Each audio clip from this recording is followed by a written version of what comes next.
呢個係復合嘅招數嚟嘅喎，爭在未落雨啫喎，有啲微雨嘅話我留下，但係即係你唔使理我㗎啦咁樣，係你唔使理我啊，你唔使理我呢個咪叫你，即係叫我理你咯，係啊。嗱呢啲就係我睇書嗰陣時，有時會好 confused 嘅，就係嗰種真係好輕微。又未去到 PUA，即係你唔使理我，但係其實女仔成日都係咁咯。我唔使啦，你唔使陪我啦。但係其實就係想你留喺屋企啫嘛。好明顯啦。但係呢種我又覺得，即係你點樣拿捏 PUA 呢件事？好啦，你瞓啦咁樣，其實唔好瞓啊你。你試下。哇！你哋班友仔，即係呢個變咗男女大對決啊！你咁女朋友就係咁樣噶嘛。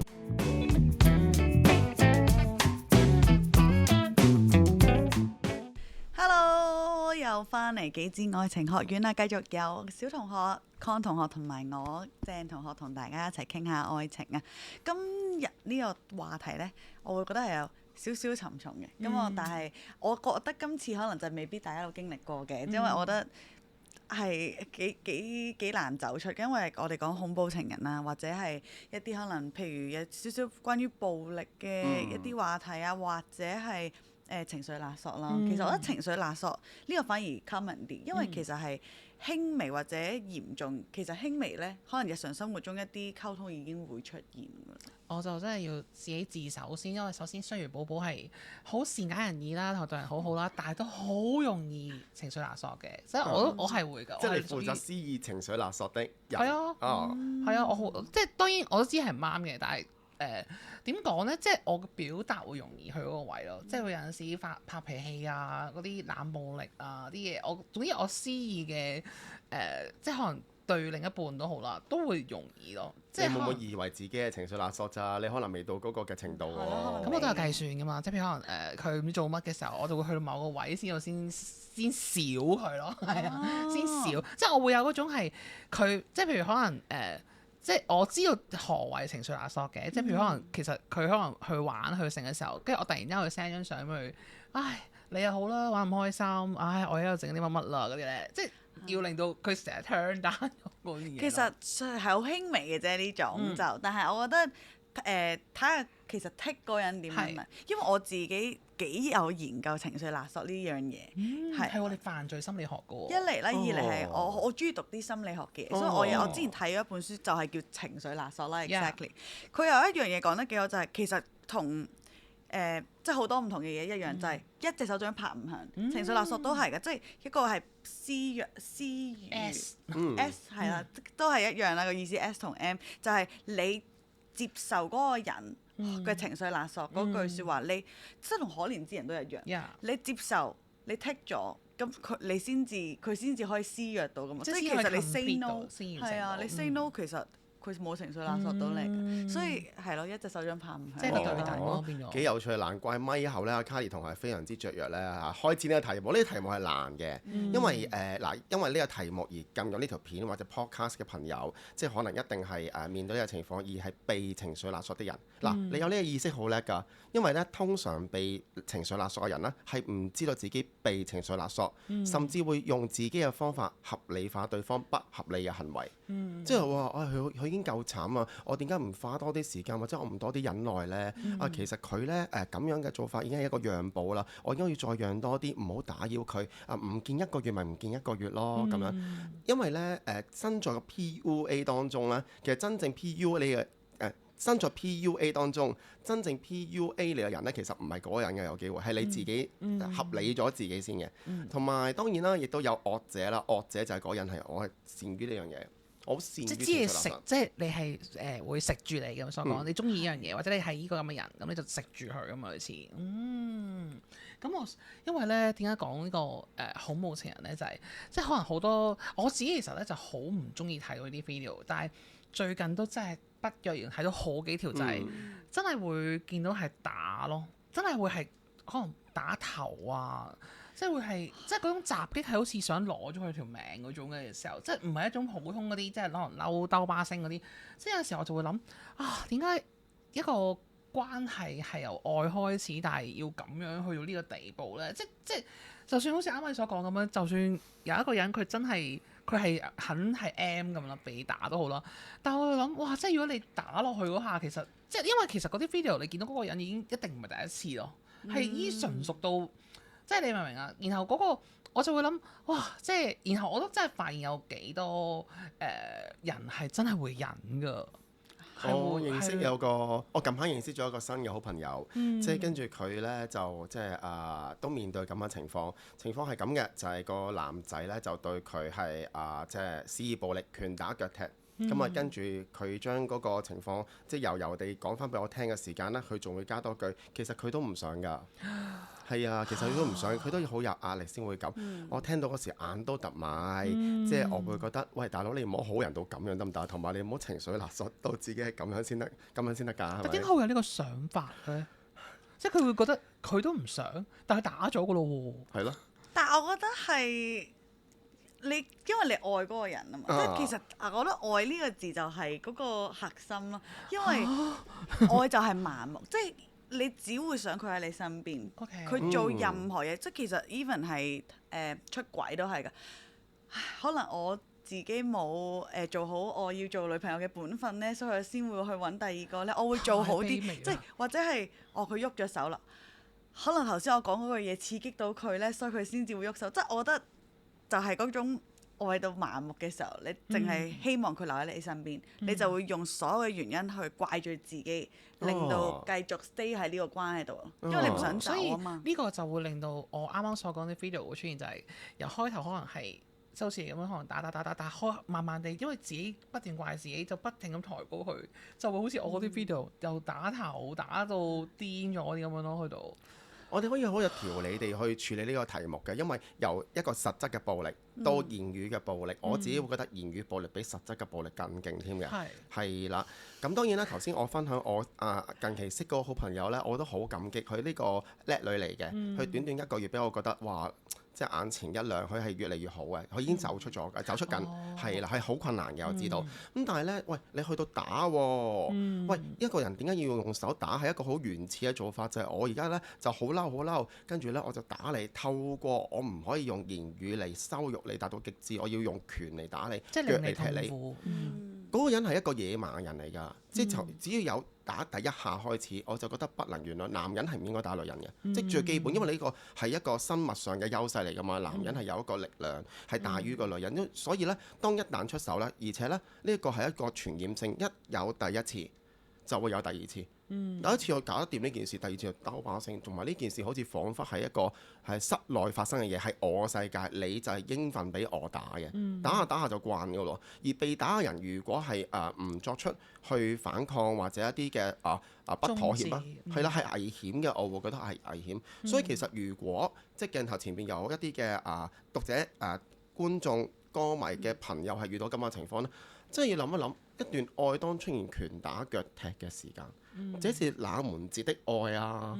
同埋真係要有條底線俾自己咯，即係你，即係我覺得有啲嘢忍真係忍還忍，但係都有一條線咯。即係如果打真係 cannot 啦，唔可能啦。即係哇咁點啊？即係今日唔聽你話，俾你中幾拳咁啊，大佬咁跟住差再唔聽話，俾你吉幾刀咁點搞啊，大佬？我又唔係。我又想問喎，咁如果呢件事發生咗之後，嗰個人係完全唔承認佢有做過呢件事咧，即係佢會覺得我 defend 緊我自己啫嘛，即係可能佢會覺得可能我唔知有啲情況，可能譬如你去攬住佢，你係求緊佢原諒，即係可能即係我聽過好多唔同嘅朋友講咧，問男仔，你覺得點為止打？因為好多男仔都話我一定接受唔到打女人嘅，係男人嘅咁樣，但其實可能佢哋都會 kind of 係制止佢，即係強硬你。制止佢唔好再發癲啊！即係有啲男人會咁講啦。咁但係其實可能有啲女人真係純粹係求下你，即係哀求你，可能攬住你咁樣。即係爭執中啦，叫做。係啦，爭執中啦，即係冇任何傷害到個男仔嘅情況下，個男仔咁樣做，佢會覺得其實佢冇做過。咁個女仔又可以點咧？因為物理上你真係有損傷噶嘛，咁你咪即係咁佢望到噶嘛。譬如可能我當。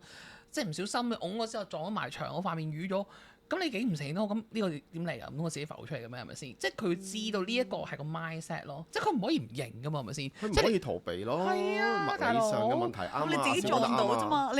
即係我自己，即係等於當年某一套電視劇咁樣，即係阿黃子華嗰個金句咯，係肯定我錯啦，我塊面灼行力咁撞埋喺手度咯，即係咁樣。邊年嘅電視劇啊？我哋又唔記得咗啦。我媽同我講翻。哦，咁樣嘅。係啊，我聽我媽講。咁啊，Carly 同學頭先講就係嗰人唔承認咧，就仲有趣。即係嗰人咧，其實有機會係陷入一種即係妄想啊！即係我打完你，我又唔承認一個咁樣嘅自己。我可能咧就我嘅事業係好威猛嘅，我要面對好多人嘅，冇人會覺得我會打人，但我打人嗱。呢個嘅檢討要留翻俾嗰個施暴者啊，唔該。即係佢要自己檢討，點解你作為一個人類，你可以控制咗自己嘅言行舉止，你做咩打人呢？同埋我覺得佢冇得逃避，就係佢的確地有傷害咗咯。即係就算你爭執入邊嗰個程度係點樣發生都好啦，我覺得其實最緊要係你真係做到呢件事啊嘛。咁你咪起碼你自己知道自己做咗呢樣嘢，就算哪怕即係如果佢有呢一個唔承認嘅傾向咧，其實係有啲我覺得係有啲問題，因為佢唔承認咯。其實即係佢會覺得嗰個站去到嚟到，可能我當嗰種要鬧交或者要好勝，一定要輸人都好啦。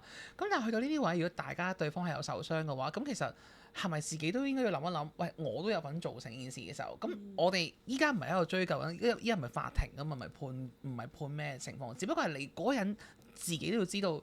咁喺一個關係上面，你係有好似啱啱你所講，即係無論男人或者女人都好，嗰個男人一定係有呢個能力，佢始終佢大力有大好多嘅時候，咁佢真係會有一個能力上係可以容易傷害到對方噶嘛。咁所以佢就要遏止自己唔好成為呢一樣嘢咯。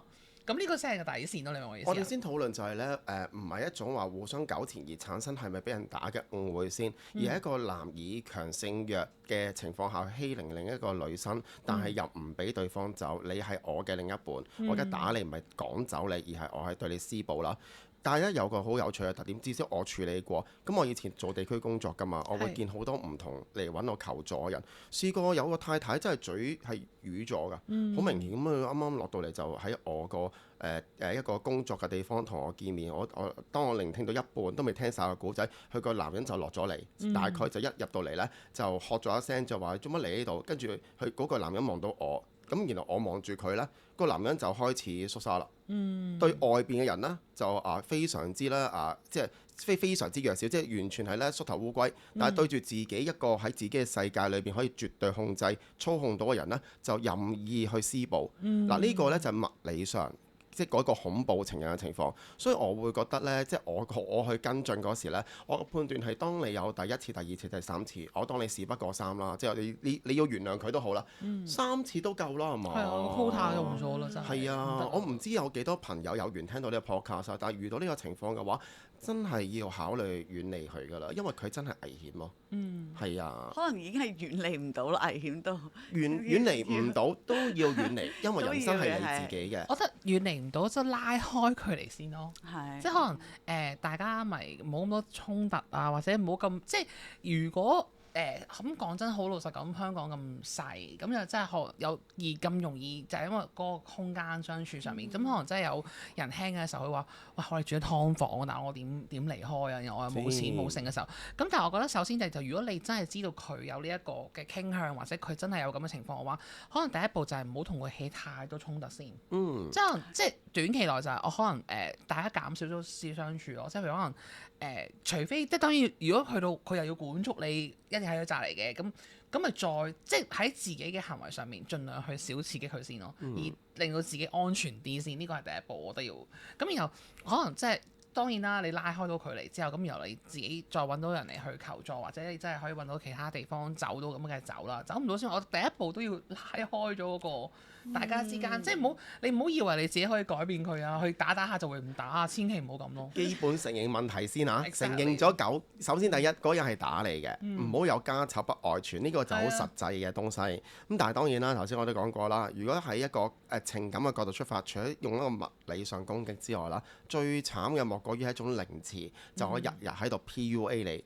你 PUA 呢一個咧都係近年咧，即係好多人都會面對嘅情況嚟嘅。即係一個人為咗要達到自己嘅想做嘅東西，用一種好似以退為進稍有委屈，令到對方產生內疚，而對嗰個人更加好。跟住咧呢一招開始萬試萬靈咁樣嘅喎，即係你如果咧兇神惡煞要打我，我就可以進入頭先上一個嘅結論就話走咯。但係 PUA 咧就係越 PUA 得來越。即係越 PUA 得來越難走嘅。被 PUA 嘅人唔知自己被 PUA，但係佢好難受、好委屈，嗰個嘅感覺甚至係判斷唔到喺邊度有問題，於是乎就懷疑自己。所有嘅錯都好似係自己嘅錯，但係其實好可憐嘅地方係其實佢冇錯㗎。錯嗰個唔係佢啊，係一個人不負責任地將壓力轉介咗俾佢。而呢個時間佢應該要意識到自己係喺呢個嘅胡同裏面轉緊咯。但呢個應該係比較難係嘛？會即係佢醒或者佢可能佢知道，可能佢都需要少少時間消化自己點樣走出呢個糊塗咯，係咪？我諗俾人 PUA 嘅嗰個最恐怖嘅話，你越嚟越渺小，即係你本身佢就係 take control 咗你個成個人嘅心理，所以你越嚟越渺小嘅時候，你就冇咗自己。你冇咗自己，你就係佢就係話俾你聽，每日你應該要點做，係啊，宗教呢個先係最恐怖咯。係㗎，因為咧PUA 嗰個情況就係你唔使出拳，但係亦都唔使見血啦。然後嗰個傷害係好大嘅。如果應用於嗰個嘅愛情之上啦，其實都幾過分㗎。所以你愛一個人係咪要令到對方產生愧疚，又或者令到對方係會覺得我要對你更加好，對你唔夠好，又或者用一種委屈令到佢係即係心生一種唔好嘅感覺。我會覺得喂，其實嗰個人本身知唔知先？有啲人呢係施以 PUA 嘅本人呢係唔知啊。我不嬲都係咁噶啦，我人係啦，我不嬲都係咁噶啦。咁但係你自己知嘅，你有冇濫用呢樣嘢？所以我一開波就承認咗，我係用呢情緒。咁你已經唔係一個極端嘅。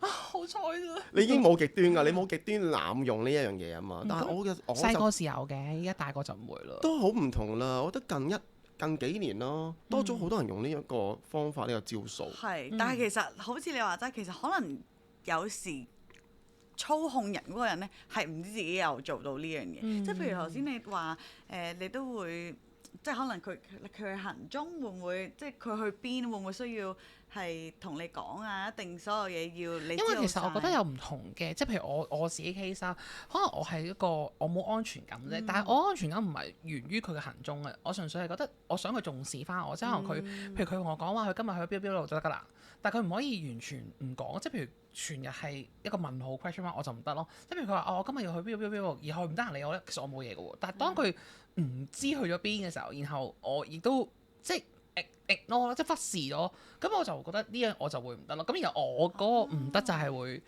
係啦，就會有嗰啲情緒勒索嗰啲咯，即係會有好多冷暴力啊。點樣情緒勒索？冷暴力咯。你會點啊？冷暴力咯。冷暴力即係唔睬佢。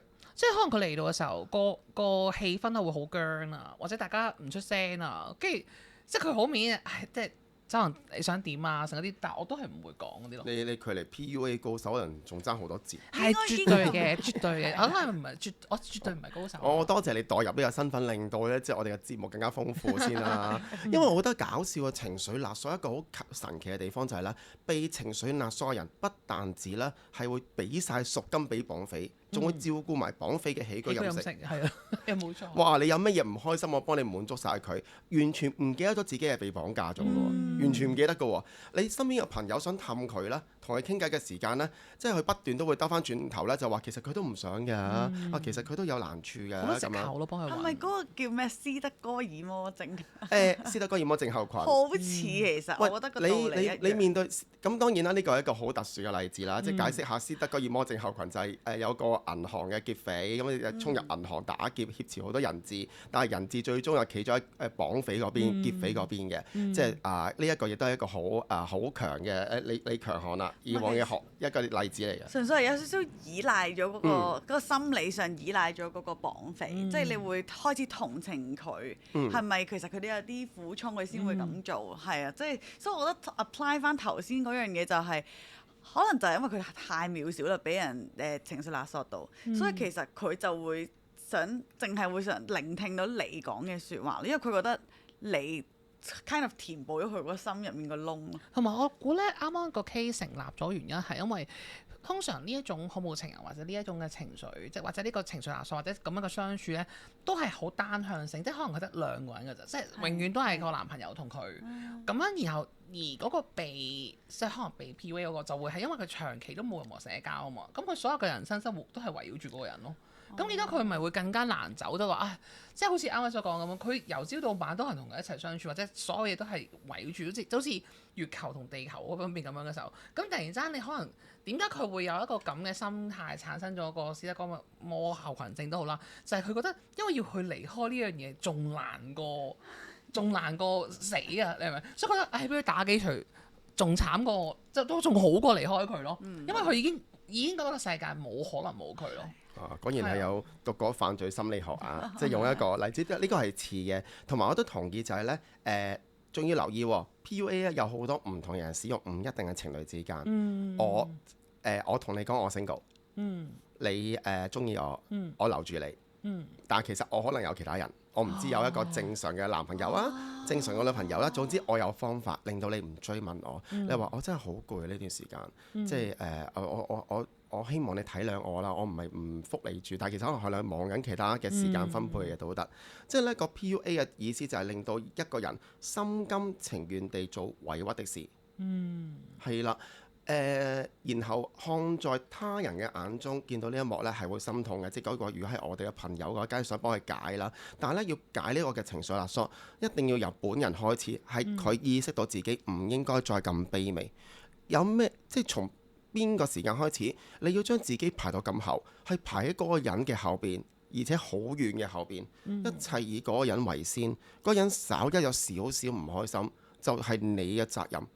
係咪咩？係嘅咩？邊人同你講㗎？幾時建立到咁唔對等㗎？如果你哋係一對情侶嘅話，喂，感受係要重新去分配，兩個人係一齊進步㗎嘛，兩個人係互相分擔彼此嘅壓力㗎嘛。幾時開始你要照顧晒嗰人所有情緒？唔啱㗎喎，嗰人幾慘都好，如果佢有嘅苦衷係真確嘅話呢，就另計，可能係真係有苦衷啦。佢個苦衷係咪真係苦衷啊？呢個苦衷你都有苦衷㗎。係啊，點解你唔可以 PUA 翻佢呢？所以咧，我成日覺得解 PUA 嘅方法之一就係你要 PUA 翻嗰個人，一個高階嘅策略嚟。知道還治其人之身啊！係啊，你咁樣係你咁樣對我，你真係愛我咩？我咁樣對你，咁樣都唔係叫愛你，咩人先叫愛你？之後兩個係兩回合制啊，要回合制啊。咁就變咗可能佢哋會揾到個方法相處多啲啊，即係就或者解決到就變咗。其實係呢個就係嗰個解決方法。同埋咧，好可悲㗎。我想提醒啦，被 PUA 嘅人咧，你認為你被 PUA 嘅人，你認為自己退到最後變得最卑微，你就能夠留住嗰個人，或者嗰個人對你嘅愛情會越嚟越多呢？ Sorry， 唔係嘅。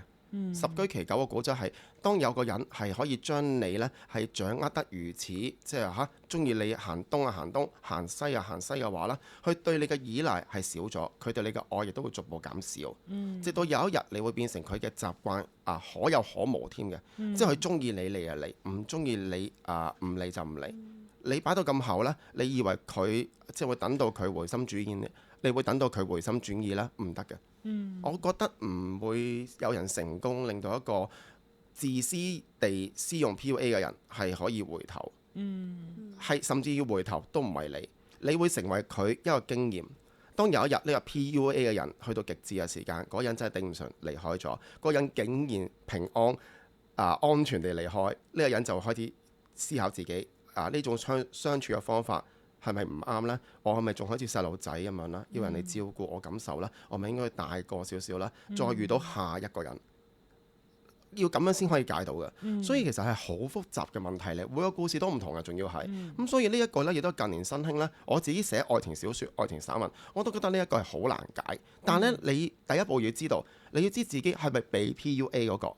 當你知道嘅話，你就可以開始行第一步去解咯。即係點樣解個結咯？個繩頭喺邊度先揾到先？我好同意啱啱你講話，喺同一段關係入面咧，係冇可能改變，即係冇可能搣甩翻情緒勒索呢樣嘢，因為永遠你都係要完咗嗰段關係咧，你先至可以再換一個思想，再同下一個人一齊，因為你已經陷入咗喺嗰個。佢啲慣咗，我覺得係咁樣相處啊，你甩唔到嗰個情緒依賴性咯。係啊係啊，即係個所有嗰個關係入邊嘅依賴度越嚟越大嘅時候，咁個產生嘅嘢就會開始唔對等咯。同意啊，同意啊，最好同埋咧唔好將呢一段無論係 PUA 人嗰個定係被 PUA 嘅人啦，都唔好將呢個經驗或者唔好嘅養分帶去第一段，帶去另一段啦，唔好啦，即係你會不斷重複啊。頭先都有提過啦，嗱話嗰個施 PUA 嘅人可能之前遇過咁嘅女朋友，不斷 PUA 佢。培訓咗佢，然後佢遇咗另一個女仔又嚟過，到佢做嗰個角色啦咁樣，好多人好中意㗎，就係我以前就係做呢個角色嘅，我係被拋棄嗰個，到下一段嘅時間我不自覺地做咗我強勢一個，我要揾愛我嘅人多啲，我以前就係愛人多啲嗰個，呢一段我要試啦。咁但係你要記住，你去滿足咗自己嘅時間啦，你同時嘅有傷害緊一個人嘅心靈。心靈嘅傷害呢，係用一個好長嘅時間先能夠去康復嘅。即係有時我會覺得你己所不欲，勿施於人咯。你都唔想被 PUA 㗎，係咪啊？係咯，即係我會覺得呢個係一個即係值得大家嘅心思啊。如果係每段關係，當你覺得出現咗一個天平唔平等嘅時間呢，要做啲咩啊？聽可憐之人啦，了解啲金句，冇錯。即刻睇翻啲一播先。我啱啱你講 PUA，我哋講咗好多啦。我覺得即係除咗呢一個境界嘅一啲 manipulation 啊，我覺得其實可能譬如簡單少少，我都唔知呢個算唔算係情緒勒索，因為我都曾經遇過咧，可能譬如分開咗啦，咁可能其實另一半錯嘅喎，但係咧佢即係之後咧，佢又會可能每一段時間間唔中，佢就喺你屋企樓望下你屋企盞燈。你係咪屋企咧？就影一張相俾你睇。哦，你而家唔喺屋企，唔知你去咗邊咧？你未翻屋企。可能你喺屋企話唔知你瞓咗未咧？即係佢會望住你熄燈，佢影翻條片俾我睇。咁當然我會覺得呢件事嗰陣時我係，佢咪唔捨得我咧？雖然佢錯，但係好似好窩心。即係嗰陣時嘅我係覺得，佢掛住我喎。但係其實你仲愛啫。如果你唔愛，呢個跟蹤狂嚟㗎喎。係你其實幾恐怖。係啊，即係如果我收個唔愛嘅人 send 俾我，會報警即刻。但係算唔算係唔愛啊嘛？算唔算高端咧呢下？因為其實點解佢令到我覺得佢掛住我，即係我就會想覆佢用一啲手段話俾你知佢仲喺度。係啊。我自己覺得咧，對於當事人嚟講咧，哇！佢掛住我啊，佢留意我嘅屋企有冇開燈熄燈，佢留意我咧近期嘅近況啊，哇！佢真係會唔會係有一個好大嘅感情喺度咧？對於嗰個人嚟講咧，成本極低。我展示關心你，個成本有幾高啊？我唔使去到樓下影你嘅單位有冇開燈先啦。平時有短信往來，明明同你分開咗一段時間，我1-2個短信我打幾隻字啫喎。但係我將你玩弄於股掌之中。有啲人係咁噶嘛，我同你分開了，但我又唔想你離開我嘅安全可控範圍。我同你係分開咗啫，但我哋可以做朋友。我哋可以做朋友係你決定噶嘛？兩人決定噶嘛？講過啦，做朋友一係極愛，一係就唔愛。你喺中間嘅話，你想點啫？即係收兵啊！嗱，PUA 喺收兵方面，簡直係一個即係典範嘅一個極秘笈，好勁啊！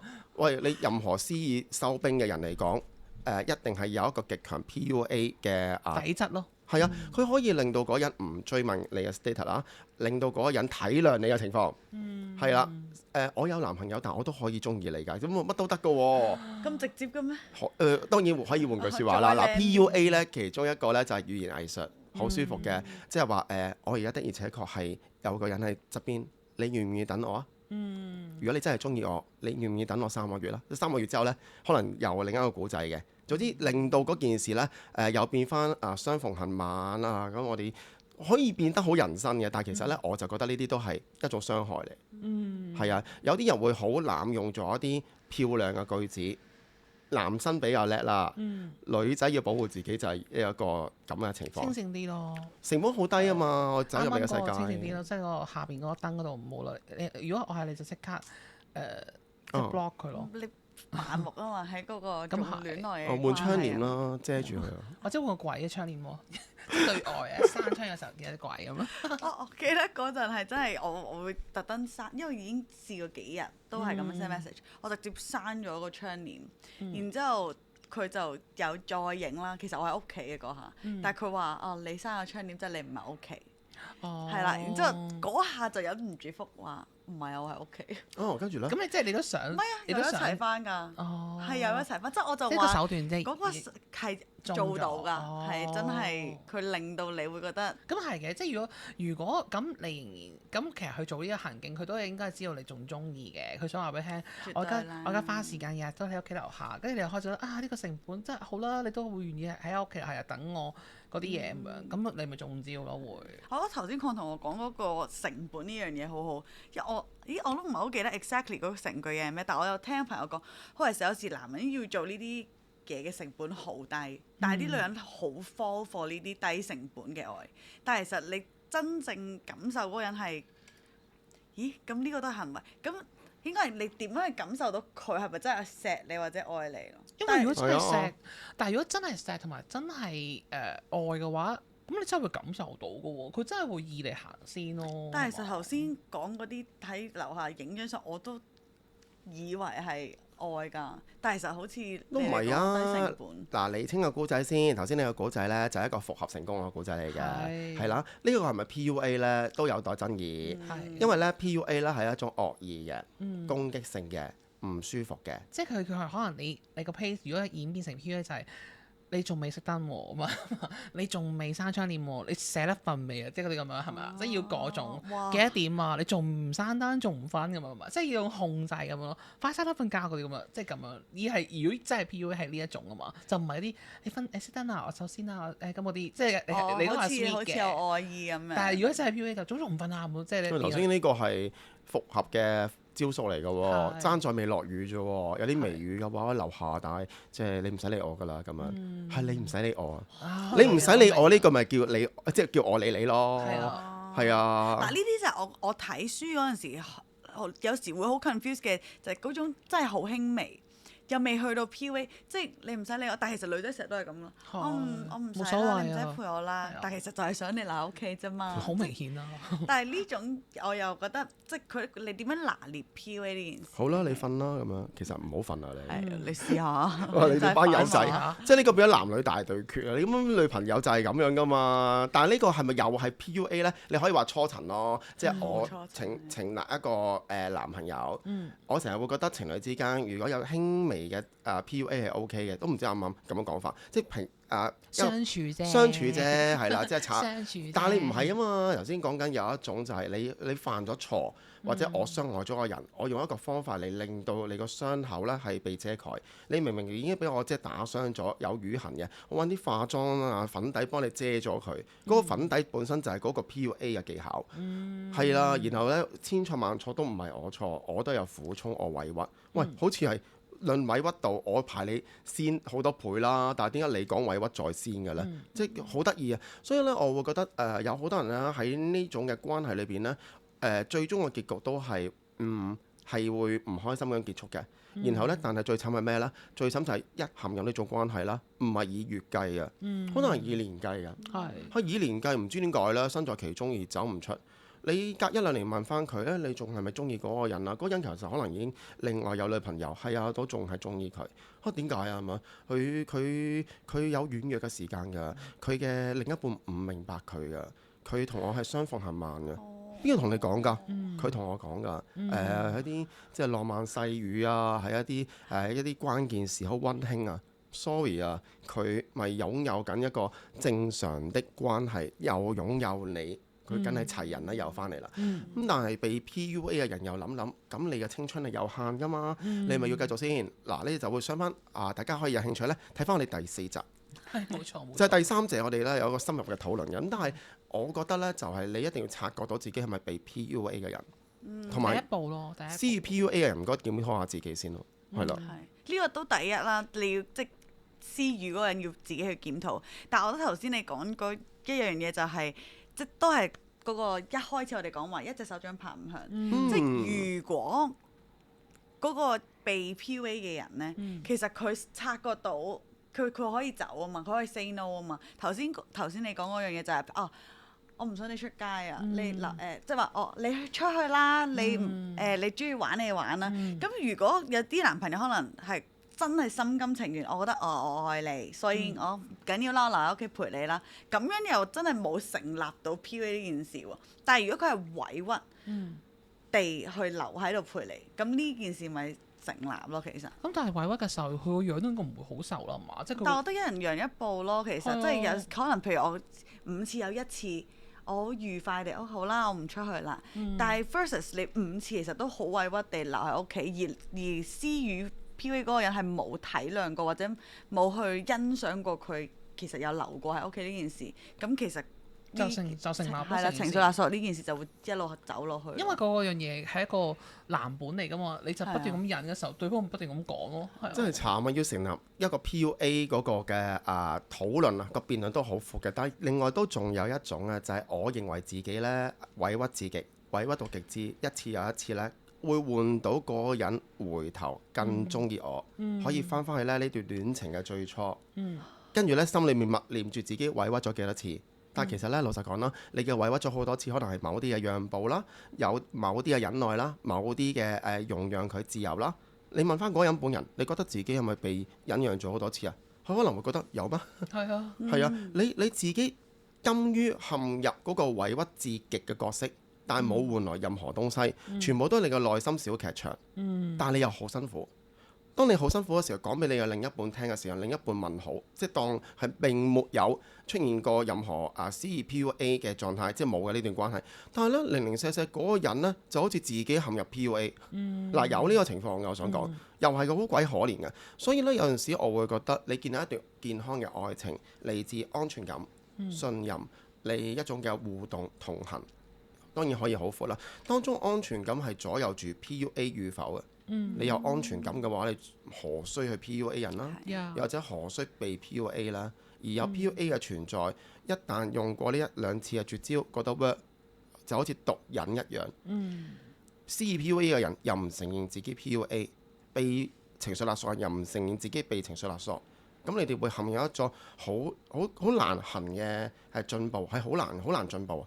咁所以我就會覺得，即係奉勸即係鏡頭面前，或者而家可能聽緊呢個節目、聽緊呢個 podcast 嘅朋友，如果陷入呢種關係嘅話，你要想辦法去做一啲改變啦，或者意識到自己去咗個死胡同先咯。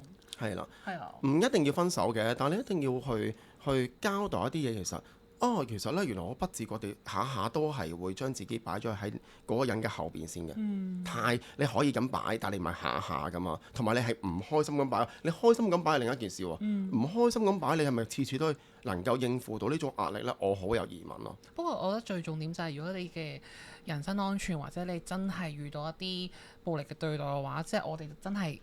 一定要去揾一啲人去保護到自己先咯。就算即係你幾愛都好，係啊，你都要揾人幫，或者唔知點解可能你嘅任何嘅資訊令到你聽到呢個 podcast 都好，我覺得你都一定要揾人幫咯。即係如果你身體上自己啊，係啊，身體上面有任何傷害都好，真係唔好。咁啊，Carly 又好錫我哋啲歌迷嘅，喂，又係到我哋咧每集嘅歌迷嘅讀者嘅來信喎，好似。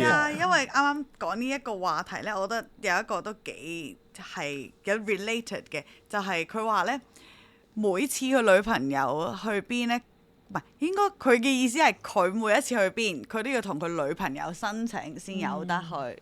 即係呢個係男仔啦，呢一個男仔嚟申請要申請，要填表格嘅。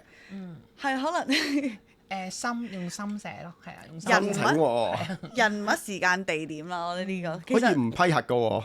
咁嗱，但係我如果用翻喺嗰度先，咁但係我而家咁睇，會唔會係個男仔做嗰啲唔好嘅嘢啊？係咪先？即係譬如可能犯過錯啊，跟住有啲俾人揸住咗個證據，所以每一次譬如你想去即係石門啊嗰啲咧，東門啊嗰啲咧，或者想去按摩啊，咁唔知做乜噶嘛，係咪先？咁咪要申請咯。經驗非常之多啊！我都唔識，好敏感㗎。我覺得如果佢本身做錯過，要可能所謂申請咧，即係叫做報道啦，係啦。我覺得可能都叫 make sense。但我遇過啲情況咧係。